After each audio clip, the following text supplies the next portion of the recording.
జై Shriram. How are you all? ఎలా ఉన్నారండి అందరూ? నేను బాగున్నాను. మీ అందరూ కూడా బాగున్నారని, ఇంకా చాలా బాగుండాలని మనస్ఫూర్తిగా కోరుకుంటున్నాను.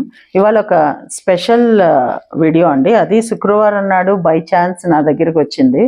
సో ఈరోజే మీ అందరికీ షేర్ చేయాలి అమ్మవారి గురించి కాబట్టి అని షేర్ చేస్తున్నాను అనమాట. ఇది కామేశ్వరి అమ్మవారి టెంపుల్స్ ఇన్ జనరల్ మన దేశంలో కొంచెం తక్కువే ఉన్నాయండి.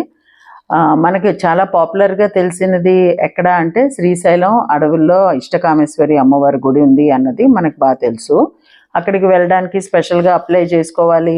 మన కారులో వెళ్ళడానికి అవ్వద్దు, నలుగురికి కలిపి ఒక పాస్ ఇస్తారు, అలాంటివన్నీ ఏవో రూల్స్ కూడా ఉన్నాయన్నమాట.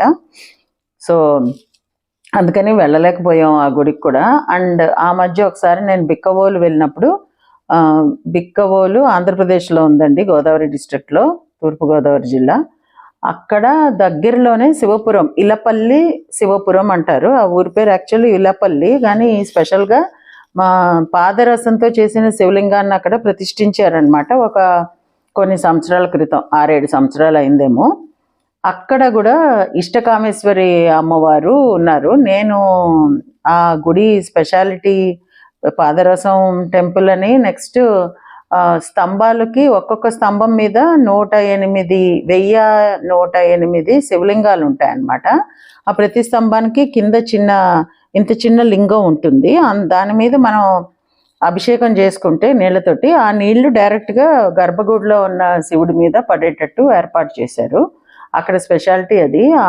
ఆ గుడికే ఇంకా కింద అంటే భూమి లోపల వెంకటేశ్వర స్వామి కూడా ఉన్నాడట. అది నాకు కూడా తెలియదండి. మేము వెళ్ళాము, మా బ్రదర్ వాళ్ళు కూడా వెళ్ళారు, ఎవరికీ తెలీదు.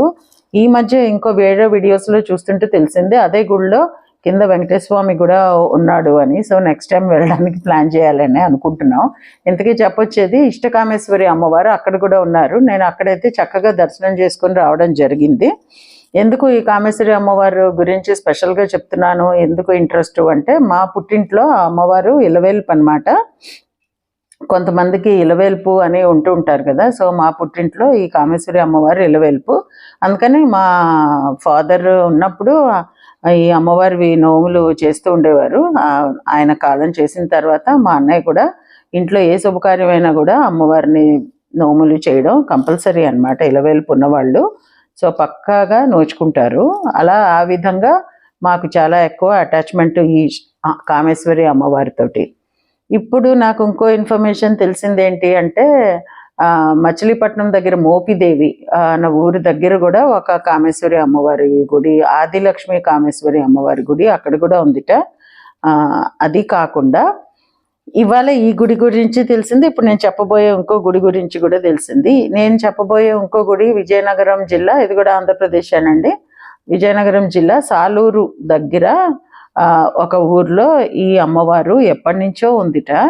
ఉయ్యాలలో ఉంటుందిట ఈ అమ్మవారు. ఒక పర్టికులర్ ఇంటి పేరు వాళ్ళు ఆ గుడిని అంతా కూడా చేసుకుంటూ వస్తున్నారు, అంటే సంరక్షణ అంటారు కదా, అంతా వాళ్ళు చేస్తున్నారు. ఈ నోములు అవన్నీ కూడా వాళ్ళు అక్కడికి వెళ్ళి, ఆ పర్టికులర్ ఫ్యామిలీ వాళ్ళు అక్కడికి వెళ్ళి చేసుకుంటారట. ఈ వివరాలన్నీ మనకి సుచిత్ర గారు, ఆవిడ ఈ మధ్య వెళ్ళొచ్చారు ఆ గుడికి.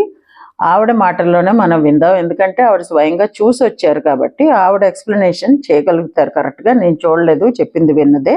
అందుకని ఆవిడ మాటల్లోనే అసలు ఎలాగ ఏంటి, ఆ గుడి ఏంటి, అన్ని వివరాలన్నీ ఆవిడ చెప్తారు. ఇవన్నీ మనం చూద్దాము. ఎవరికైనా ఇంట్రెస్ట్ ఉంటే, ఈ మధ్య గుళ్ళు, పురాతనమైన టెంపుల్స్ ఇవన్నీ కూడా వెతికి అందరం కూడా వెళ్ళడానికి ప్రయత్నిస్తున్నారు. సో ఆ విధంగా ఎవరైనా విజయనగరం చుట్టుపక్కల ఉన్న వాళ్ళైనా, లేకపోతే ఇప్పుడు బిక్కవోలు దగ్గర వాళ్ళైనా, లేకపోతే ఈ మచిలీపట్నం దగ్గర ఉన్న వాళ్ళైనా వెళ్ళి రాగలుగుతారు. లేదా ఎవరైనా పుణ్యక్షేత్రాల కోసం వెళ్ళడానికి ప్రయత్నిస్తుంటే పిల్గ్రిమేజ్కి, వాళ్ళు ఈ గుళ్ళు కూడా దృష్టిలో పెట్టుకుని అక్కడికి కూడా వెళ్ళి అమ్మవారిని దర్శనం చేసుకుని వస్తారు అన్న ఉద్దేశంతో అందరికీ షేర్ చేయడానికి ట్రై చేస్తున్నాను అనమాట. నాకు కూడా ఎప్పుడు వీలైతే అప్పుడు వెళ్దామా అనే వెయిటింగ్లో ఉన్నాను. అమ్మవారి పిలుపు కూడా రావాలి కదా మనకి. మనం ఏ గుడికైనా మనంతటి మనం వెళ్ళిపోవడానికి అవ్వదు. సో అమ్మవారి తొందరలో మాకు దర్శన భాగ్యం కలిగించాలని కోరుకుంటున్నాను. అలాగే మీ అందరూ కూడా వీడియో చూసిన వాళ్ళందరూ కూడా వెళ్ళి ఆ గుళ్ళకి దర్శనం చేసుకురావాలన్న ఉద్దేశంతో మీకు ఈరోజు ఈ వీడియో షేర్ చేయడం జరుగుతుందండి. సో వెళ్దామా, వీడియో చూద్దామా. మహాకామేశ్వరి ఆలయం ఇది. మరి ఈ ఆలయంలోకి మనం పంట పొలాల మధ్యలో ఉంది. చూడండి, అన్ని పంట పొలాలు ఇక్కడ. సాలూరుకి 20 కిలోమీటర్ల దూరంలో ఉంది. చూడండి, రకరకాల పక్షులు, పచ్చటి పొలాల మధ్యలో. సాయంత్రం 7:30 దాకా ఉంటుందంట ఈ ఆలయం. ఎన్నో వందల సంవత్సరాల క్రితం వెలిసినటువంటి చక్కటి కామేశ్వరీదేవి ఆలయం. ఇలాంటి ధార్మికమైన క్షేత్రాలని, మంచి పవర్ఫుల్ శక్తివంతమైన క్షేత్రాలని మనం చూసి దర్శించుకొని మన యొక్క పాపకర్మల్ని పోగొట్టుకోవాల్సిన అవసరం ఎంతైనా ఉంది. ఆకొండి వారి వంశస్థులు మరి ఎన్నో తరాలుగా 1700 సంవత్సరం నుంచి అద్భుతంగా ఆరాధిస్తున్నారు. ఆమె సాక్షాత్తు మహాకామేశ్వరి ఇక్కడ వెలిశారు. మరి ఆ గద్దె ఇక్కడ ఆవిడ యొక్క కార్యక్రమాలు, చక్కగా పూజలు, వ్రతాలు అన్నీ ఇక్కడ జరుగుతూ ఉంటాయి. ఎంతో అందంగా ఉన్నటువంటి ఈ బంగారు తల్లి ఇక్కడ మనకి దర్శనమిస్తున్నారు.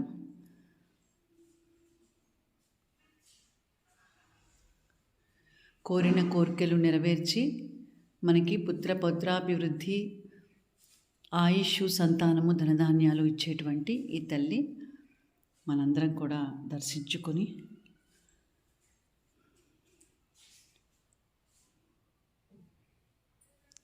నమస్కరించుకోండి.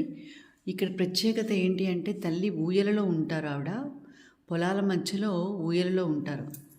ఎక్కడంటే పిఠాపురం దేవస్థానం నుంచి ఆకొండి వారు కోనసీమ వాస్తవ్యులు. వారు పిఠాపురం దేవస్థానం నుంచి సాలూరు తీసుకువెళ్తున్నారట. పల్లకీలో ఆవిడని తీసుకుని వెళ్తుంటే మార్గమధ్యంలో ఈ ఊరు చౌదంతి అనే ఊరిలో పల్లకి ఆగిపోయి, ఇక్కడ నేను వెలిశాను అని ఊయల ఊగుతూ ఆవిడ చక్కగా చిద్విలాసంగా ముజ్జగములను క్రీగంట చూసేటువంటి ఆ తల్లి ఊయల ఊగుతూ కనిపించిందట. ఇక్కడే ఉంటాను నేను అని చెప్తే వీరందరూ కూడా గుడి కట్టి ఊయలలోనే కొలుస్తున్నారు ఆవిడ్ని. చక్కగా చూడండి ఎంత బాగుందో. అక్కడ ఊయల, శ్రీచక్రము అలా ఉంటుందన్నమాట గుడి. ఇది మామూలుగా ఇక్కడ వీరు ఏం చేస్తారంటే పీఠం ఇక్కడ, అంటే ఇక్కడ కార్యక్రమాలు, పూజలు అవి చేసుకుంటారు. నోము ఉంటుంది కదా, వ్రతము, కామేశ్వరి వ్రతము, ఆ వ్రతం చేసుకునేటువంటి ప్లేస్ అన్నమాట ఇది. గుడిలో మమ్మల్ని ఫోటో తీయనివ్వలేదు. ఈ ప్లేస్లో మాత్రం ఇక్కడ ఉండేటువంటి గుడి. ధన్యవాదాలు. మీ సుచిత్ర, సాలూరు నుంచి. అమ్మవారి యొక్క పట్టుచీర, పసుపు కుంకుమలు ఇచ్చారు నాకు గుడిలో. చాలా ఆనందం. చౌదంతి వలస అంటే మనం సౌగంధిక వలస అనుకున్నాం కదా ఇందాక. మరి అక్కడికి వచ్చాం మనం. సాలూరు గ్రామం దగ్గర లోపలికి పంట పొలాల్లో ఒక అద్భుతమైన శక్తివంతమైన క్షేత్రం ఇది. చాలా ఆనందంగా అనిపించింది అమ్మవారిని చూసి. ఊయలలో ఉండి బంగారు తల్లి మరి ఎంతో గొప్పగా చేయించారు. ప్రతి అక్షరం పొల్లుపోకుండా బ్రహ్మగారు చాలా చక్కటి పూజా విధానంతో మమ్మల్ని ఆశీర్వదించారు. ఆశీర్వదించి ప్రతి నెల కూడా దీంట్లో చదవలసినటువంటి ఒక మంత్రాన్ని మనకు ఉపదేశించారు. ఈ 12 నెలలు కూడా జనవరి నుంచి డిసెంబర్ దాకా ఈ మంత్రాన్ని మన గ్రూప్ సభ్యులు, సౌగంధిక గ్రూప్ కనుక గ్రూప్ సభ్యులు అందరూ కూడా చదవాలని వారు మనకు ఉపదేశించారు. చాలా ధన్యవాదాలు గురుగారు. ఈ విధంగా ఈ వీడియో మన వరకు రావడం జరిగిందండి. వెంటనే నేను పోస్ట్ చేస్తున్నాను. ఇక్కడ మీరు ఫోటోలో చూస్తున్న శివుడును కామేశ్వరి అమ్మవారు అనమాట. ఇది మా ఇంట్లో ఎప్పుడూ ఉండే ఫోటో, మీరు ముందు చూసి ఉన్నారు. అండ్ ఈవిడ ఇల్లపల్లి శివపురంలో ఉన్న కామేశ్వరి అమ్మవారి విగ్రహము. ఇది వివిధ రకాలుగా వివిధ సందర్భాల్లో తీసిన పిక్స్ నేను మీకు షేర్ చేస్తున్నాను అమ్మవారిది. ఆ గుడిలో శివుడి ప్రత్యేకత ఏంటి అంటే ఆయన పాదరసంతో చేసిన శివలింగం అనమాట. అభిషేకం చేయకముందు వెండి రంగులో ఉంటాడు, అభిషేకం చేసిన తర్వాత బంగారం రంగులోకి మారిపోతాడు. ఇది వివరణ. చూశారు కదండి వీడియో, ఎంత బాగుందో కదా. ఈ కామేశ్వరి అమ్మవారి గుళ్ళన్నీ సాధారణంగా అడవిలో ఉంటాయండి. అది కూడా ఒక సింబాలిజం. ఆవిడ నేచర్కి దగ్గరగా ఉండాలని అనుకుంటారేమో అని అనిపిస్తుంది నాకు. సో తొందరగా అందరం దర్శనం చేసుకోవాలని కోరుకుందాం అమ్మవారిది. సో ఇదండి ఈరోజు నా ఈ చిన్న ప్రయత్నం వీడియో రూపంలో. మీకు నచ్చింది అనుకుంటా. నచ్చితే please like, share, comment, hype and subscribe to my channel Varahi World. Signing off for today, folks. Jai Hind.